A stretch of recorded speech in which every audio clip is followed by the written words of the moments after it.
tugas yang dibebankan kepada TNI tidak ringan. Saudara-saudara, tidak perlu lagi kita tutup-tutupi bahwa kekayaan alam kita sangat besar. Ratusan tahun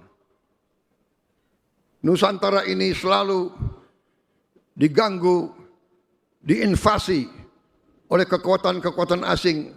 Mereka ke kita untuk mengambil kekayaan kita.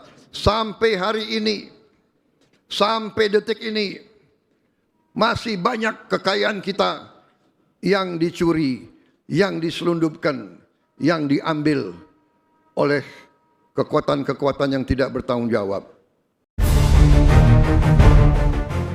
Pemirsa Ayu TV yang baik hati dan tidak sombong, menjelang bulan suci Ramadan, mari saling memaafkan agar hati dan pikiran kita bersih. Hidup tenang bahagia.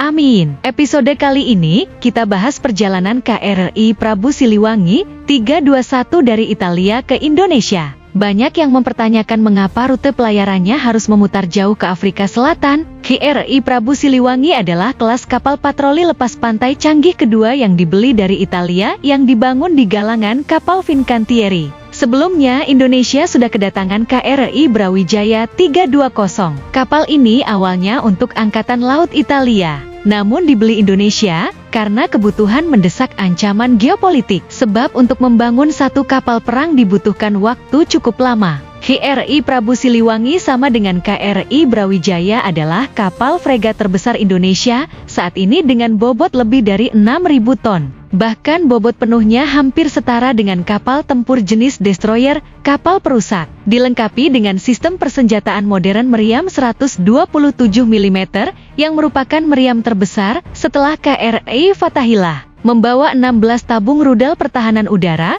rudal permukaan ke permukaan, serta torpedo untuk pertempuran bawah laut. Seluruh persenjataan KRI Prabu Siliwangi sudah diuji coba tembak di pangkalan Angkatan Laut Italia di Base Navale della Spezia. Uji coba penembakan meriam raksasa 127 mm untuk memastikan kekuatan, respon struktur kapal terhadap beban dan getaran akibat tembakan meriam raksasa. Setelah uji coba tempur, KRI Prabu Siliwangi berangkat menuju Indonesia. Uniknya, jika KRI Brawijaya berlayar dari Italia menuju Indonesia melalui terusan Suez, maka KRI Prabu Siliwangi malah berlayar lebih jauh lagi karena memutari Afrika melalui Tanjung Harapan di Afrika Selatan. Lalu muncul pertanyaan mengapa harus memutar jauh?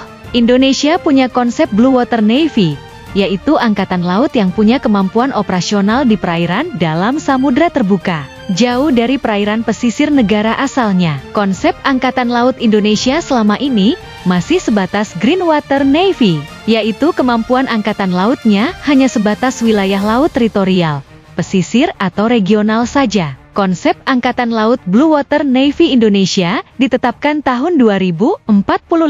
Namun di masa Presiden Prabowo konsepnya dipercepat ditandai dengan pembelian KRI Brawijaya dan KRI Prabu Siliwangi. Dua kapal fregat besar dengan meriam raksasa dan bobotnya ribuan ton mendekati kelas destroyer. Maka sebagai simbol bahwa Angkatan Laut Indonesia sudah masuk kategori Blue Water Navy, pelayaran KRI Prabu Siliwangi diperintahkan keliling samudra, berputar jauh keliling Afrika lewat Tanjung Harapan. Rute ini adalah simbol pesan kepada dunia bahwa Angkatan Laut Indonesia sudah masuk dalam Blue Water Navy. Di masa Presiden Susilo Bambang Yudhoyono, Angkatan Laut Indonesia sempat kerepotan ketika berlayar jauh ke perairan Somalia untuk membebaskan kapal kargo Indonesia MV Sinar Kudus dari bajak laut. Kini Angkatan Laut Indonesia sudah sejajar negara besar di dunia dengan kekuatan Blue Water Navy. Bagi Presiden Prabowo, konsep Blue Water Navy harus dimulai sekarang karena Indonesia negara besar dengan wilayahnya sebagian besar adalah laut. Rute pelayaran KRI Prabu Siliwangi simbol Indonesia Blue Water Navy. Dalam konteks regional, jika benua Afrika saja mudah dikelilingi, maka KRI Prabu Siliwangi akan mudah mengelilingi Australia. Jangan heran bila Australia ketakutan. Sampai-sampai Perdana Menterinya datang menghadap Presiden Prabowo minta buat fakta pertahanan. Jales Veva Jayamahe, justru di laut kita jaya. Kita harus siap menghadapi segala kemungkinan. Berarti TNI harus menyiapkan diri, terus membina diri, melatih diri, menggembleng diri, mendalami segala ilmu yang dibutuhkan.